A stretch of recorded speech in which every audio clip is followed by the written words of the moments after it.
Take a seat. I'm going to sit in the middle.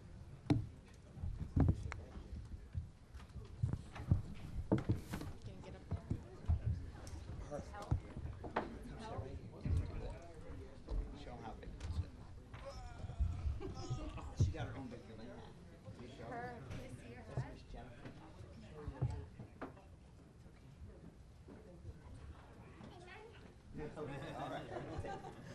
All right, we'll go ahead and get started with our post-race press conference. We're now joined by our race-winning driver and owner, Brad Keselowski, and his daughters, Autumn and Scarlett. We'll go ahead and open it up. If you have a question, please raise your hand. We'll try to get to as many as we possibly can. We'll go to Bob, Cameron, and Jacob. Bob Pockris, Fox Sports. It's the first time the 6 has been in victory lane since 2011. So I'm curious if that means anything to you just from a historical sense. Yes and no. I'm not a huge numerology guy, but it's still a historic number in the sport. All the single-digit numbers, I think, in NASCAR kind of have this legend to them. So it's nice to get it back in victory lane. There's a lot of things to be excited about, so it's really hard to pick one over another, right? Whether it be just winning as a whole, winning at Darlington, winning and locking into the playoffs, winning with my family here, winning on Mother's Day. I don't know how to pick which one means the most, but they all mean a lot, I can tell you that. It's good for Jack to have been here, too. I'm sure I'm missing. Good for Ford, first win with the dark horse, and they've had a rough go the last few months, so there's a lot to be excited, a lot to like about it. Not sure I know how to scale it, Bob. Which ones are more than others? And obviously Buescher was not the happiest after this one, and I'm curious, we were talking to him, does he need a race any, dirtier or anything to get a win? And so what would you tell him if he asked you that, or people said he needs to be a little bit more not as polite? Chris has his style, and it's worked really, really well for him. I don't think Chris needs to change a darn thing about what he does. It might not have worked out today, but there's other days where it works for him, and makes him what he is. It makes him special, makes him good. I hated I didn't get the result out of it. I know he had some damage on the car, and that was holding him back a little bit. And so he wasn't able to drive away like you would assume a leader would do on a situation like that. But I thought he did a great job of putting himself in position, and to not get a result, I'm sure it's hard to stomach. And it should be hard to stomach. That's what you want out of your driver, right? You want him to be upset when he doesn't win. I would say, Chris isn't sitting in front of me now, but I would tell him, just keep being Chris. Keep doing what you do. Go to Cameron, and then Jacob. Cameron Richardson, NASCAR.com. Brad, you've had a lot of important wins, monumental wins in your career. Just where does this one rank for you personally, for your driving career, given the last 2-3 years where you went without a win? Yeah, ranking wins is hard. Your first win is always really special, and then there's these other moments in between.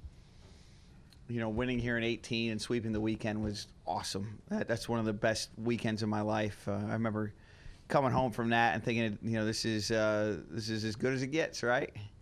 And then you have other wins that you mean a little less. You're like, oh, I kind of feel guilty about that, right? I don't want to take those for granted. But Darlington, to me, has its own thing about it, its own mystique, where it's always been like this really tough driver's track. And, to win here multiple times kind of puts you in a crowd of drivers that I think most of us would recognize as elite. And so, it feels really good because not of what it means, whether it be the fame or the money or all that, and not really even about other people cheering and being excited. I'm glad my fans are happy. I think that's awesome. But it's like a self-respect thing when you win at Darlington, right? Because as a driver, we all know when we come here how tough this place is. And when you win here, like as a driver, and you know what it means, it's like you almost respect yourself, right? and that sounds kind of egotistical as I'm saying it, but I don't know how else to say it. But there's certain wins that you just look back on a driver's career, and they look back on a driver's career, and they say, this one means a lot to me personally because I know what Darlington is. I know what it means to the sport. I know what it means to win here. And I'm glad to be on that list multiple times. We're going to go to Jacob, and then we're going to go up to the press box to Jim, and then over to Matt. Jacob Seelman, Race Face Digital. Brad, question in two parts for you. First, you talked right here. Where's he at? Oh, there, right in the back. Okay.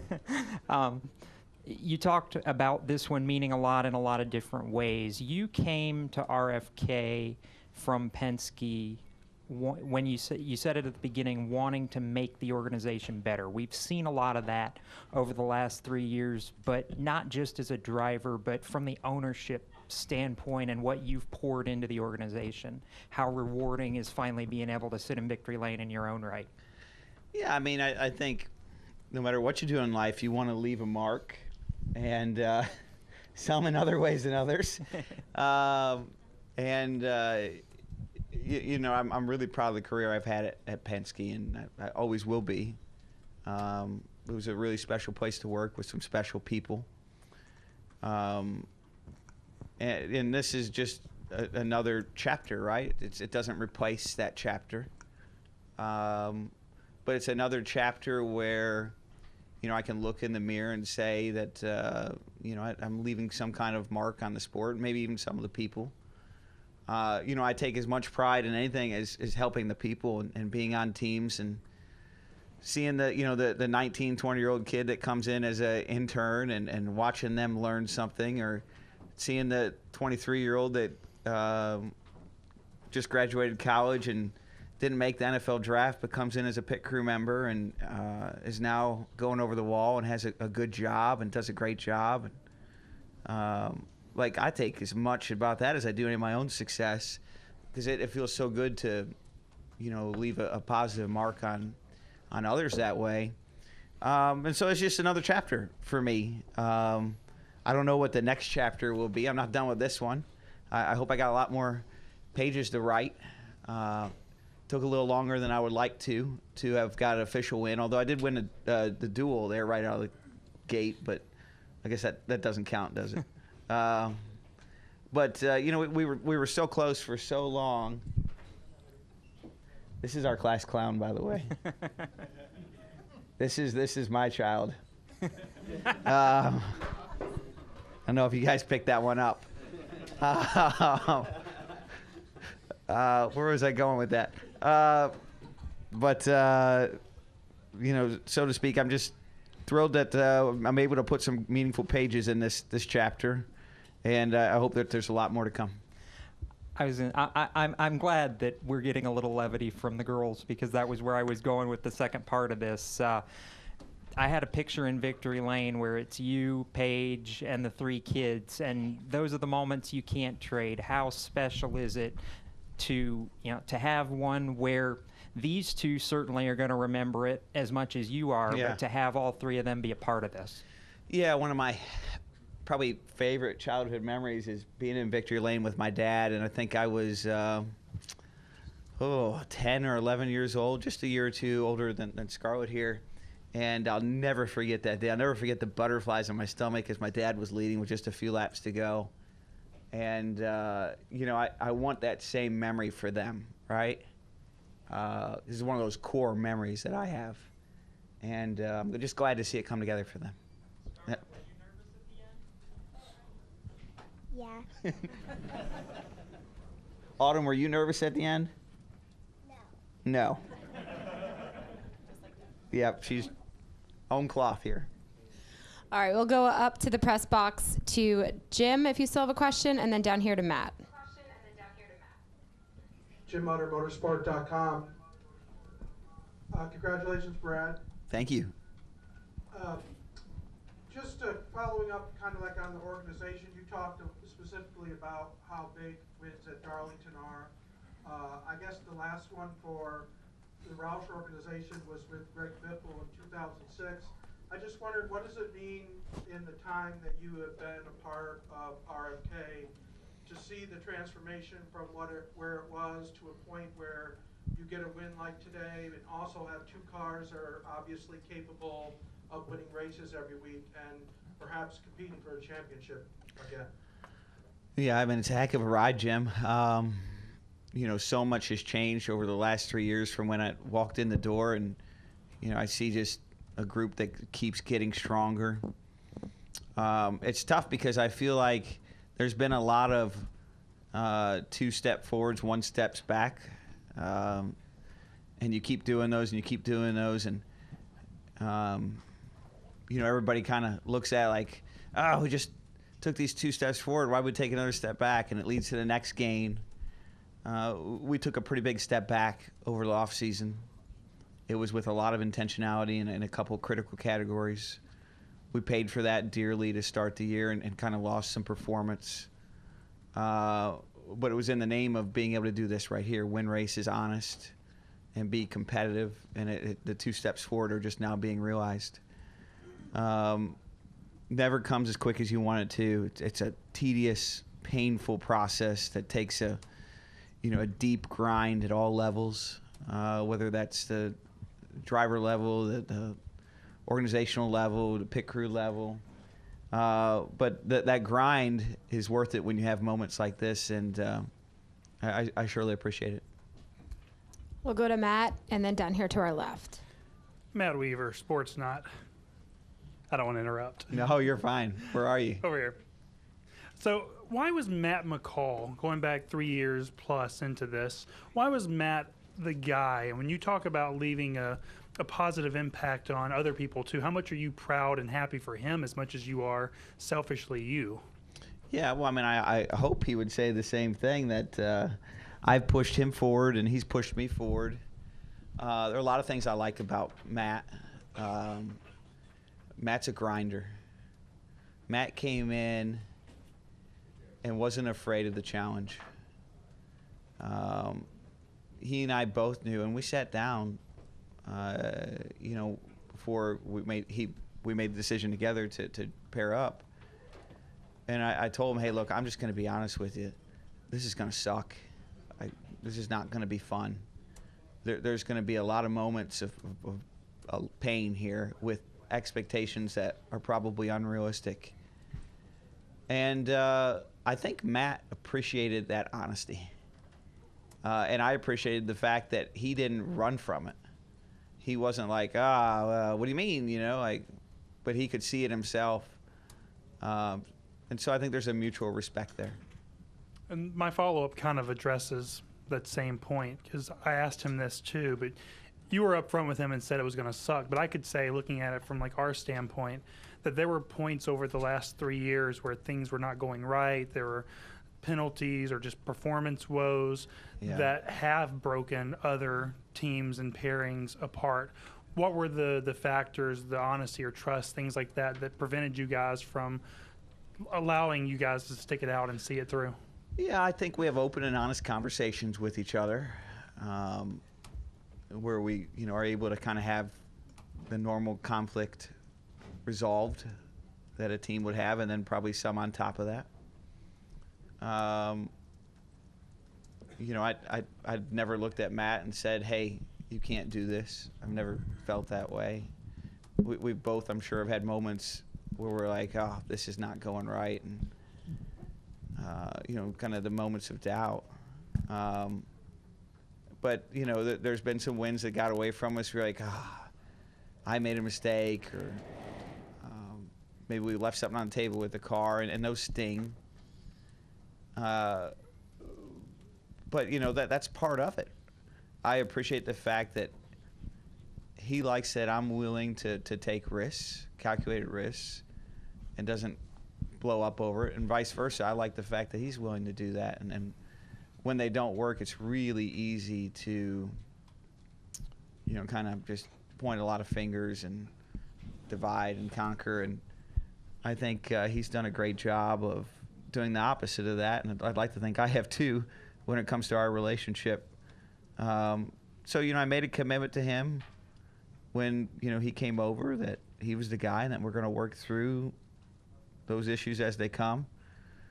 of course, you always hope they don't come, right? But there's an inevitability to that. It's been really painful. It's been painful for me, painful for him, but we found a way to build and get better through it.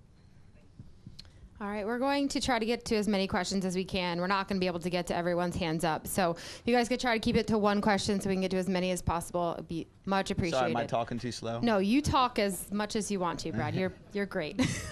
We'll come over here to the left and then go to Jordan, John, and Dustin. Chris Weaver with Fox 8 WGHP up in High Point. Brad, you're going to be in the All-Star race next week. I think you would have anyway with the championship deal. But when you look to that, the excitement of going back old school again this year, but the idea of racing on these Goodyear tires that have an option, what are your thoughts about the All-Star race and now playing out that option tire and how to do this again next week?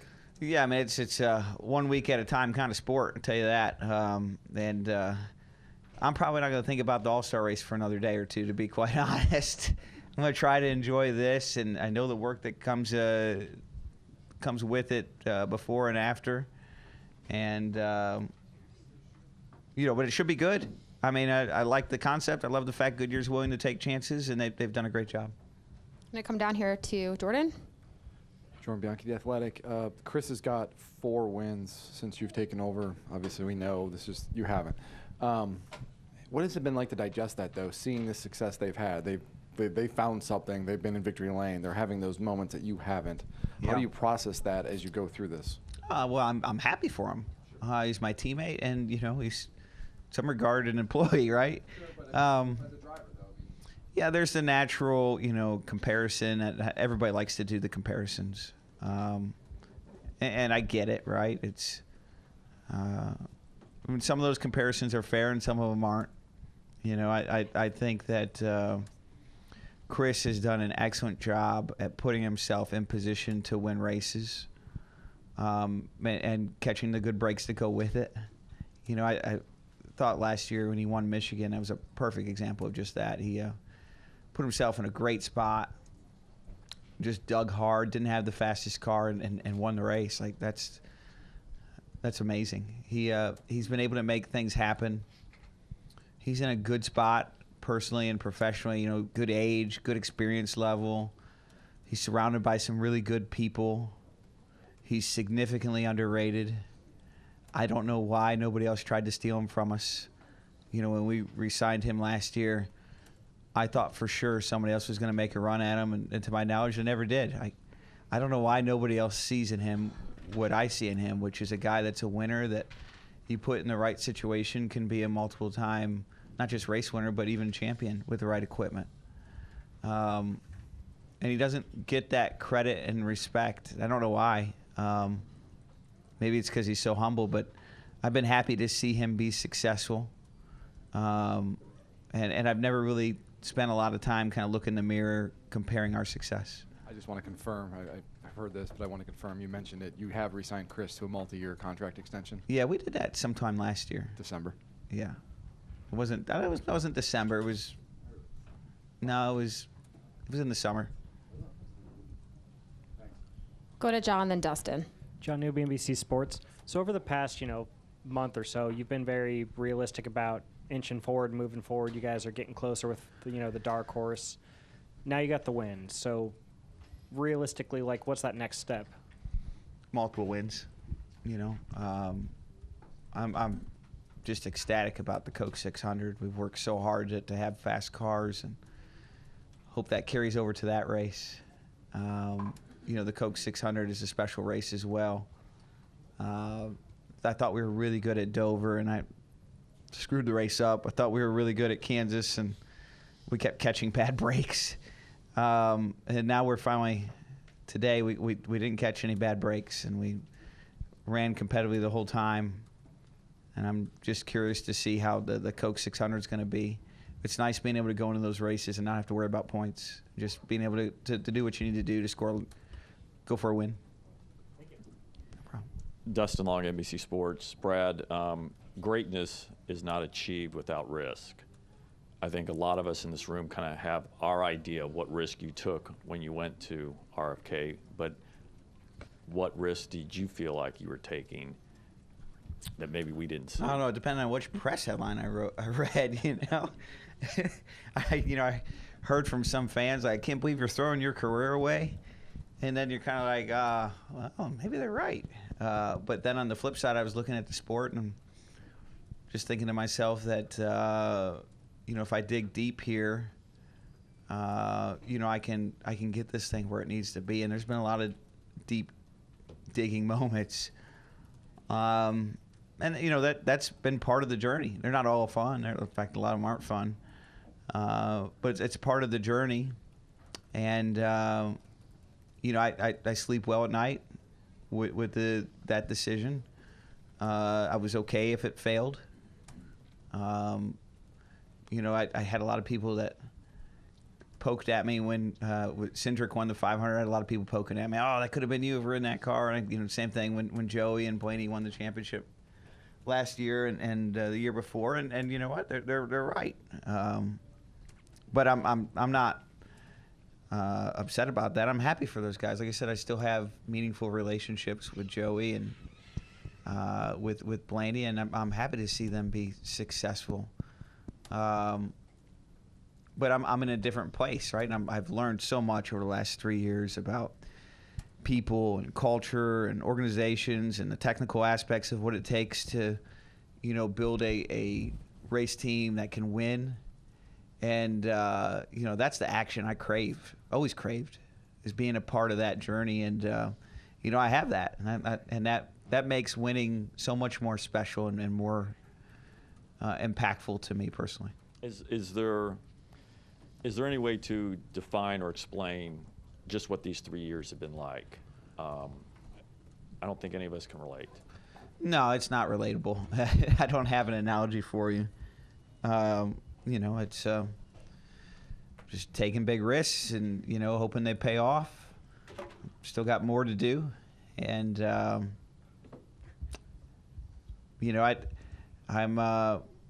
I've always done things my own way. I think you guys probably all know that.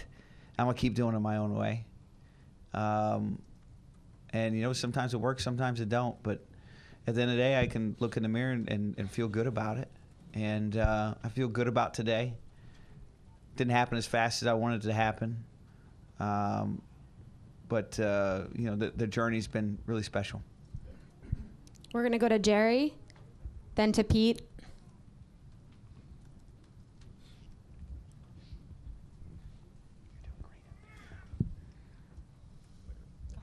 He's talking. Jerry Jordan, KickingTheTires.net. You were talking about risk out there on the track. It was you and Reddick got together, and Buescher swarmed down below you and got around, and it looked like it was going to be Buescher's race, and you're going to be third. And then all of a sudden they get together, and then you go around. And what are the emotions like? What are you thinking when that's happening? And you're a team owner, and you're like, you've got a driver up there that's a teammate, but you want the win. Yeah. What is that? What's all happening? Yeah, I was looking at when Chris passed. I didn't know he had a lot of damage on his car. And so I thought he was just going to drive away. And he maybe did for a lap or two. And then Tyler and I started running him back down. I was like, oh, no, he's not going to just run away. And I honestly thought Tyler was going to pass him and win the race. And I was like, dang it.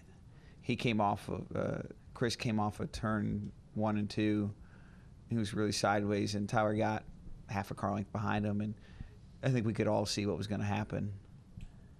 And I was watching that and just going, oh, no. And then when they hit together and they both kind of slid up in the wall, or maybe the 45 didn't slide up in the wall, but, smoke was coming everywhere. I saw that happen, and I was thinking, I'm going to try to get both of them. And I didn't get either of them. Like, oh, no, that was my shot. And then Tyler had a flat tire, and then the next straightaway, Chris had a flat tire. And then I was just looking at my mirror thinking, oh, I hope nobody else comes and runs me down. But I'll tell you, it was a heck of a dogfight. I don't know what the reactions were in the stands or people watching at home, but I mean, this race was a nail biter in a lot of ways. 3 wide passes for the lead a couple times, and it really wasn't settled, until the last 10, 15 laps amongst the leaders. So pretty epic day, regardless of our win, and just glad to be a part of it. Go to Pete, and then we're going to need to wrap up here with Lee. Hey, Brad. Pete Iacobelli with the Associated Press. You talked about among the special moments today, Jack being here to watch. What did he say to you at the car? What kind of a moment was that when you guys talked after the win? Before the race, he told me, race the racetrack. And I said, yes, sir.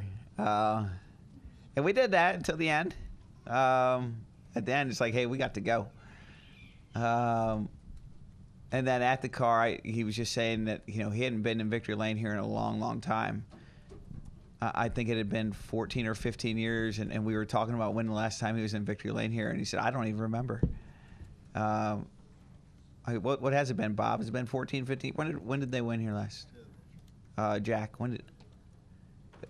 Yeah, Greg Biffle in 2006, 18 years ago.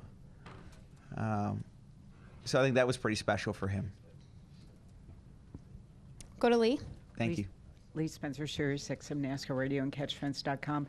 You talked earlier about having to make some hardcore investments in the team to try to get things turned around. I know earlier in the season you talked about looking at the ROI on pit crews. And I have to say, from looking at the turn of events today, having the pit crew you did, investing in the pit crew certainly paid off. Yeah. Yeah, I mean, the 6 team is one of the best pit crews on pit road. Really proud of them today. They were just flawless. Put us in position there. We didn't have the number 1 pit stall. And that number 1 pit stall was worth, solid 1 to 2 positions every time. And we kept losing positions, but it wasn't because of them. The pit stops were phenomenal. And they just continued to deliver. And it had been easy for them to give up, too. It's been a hard couple of years for them as well, but they keep putting the work in. They're energized. They just grind it out. They're all experienced, total professionals. I feel super lucky to have them. All right, Brad. Thank you for your time. Thank you. Congratulations once again.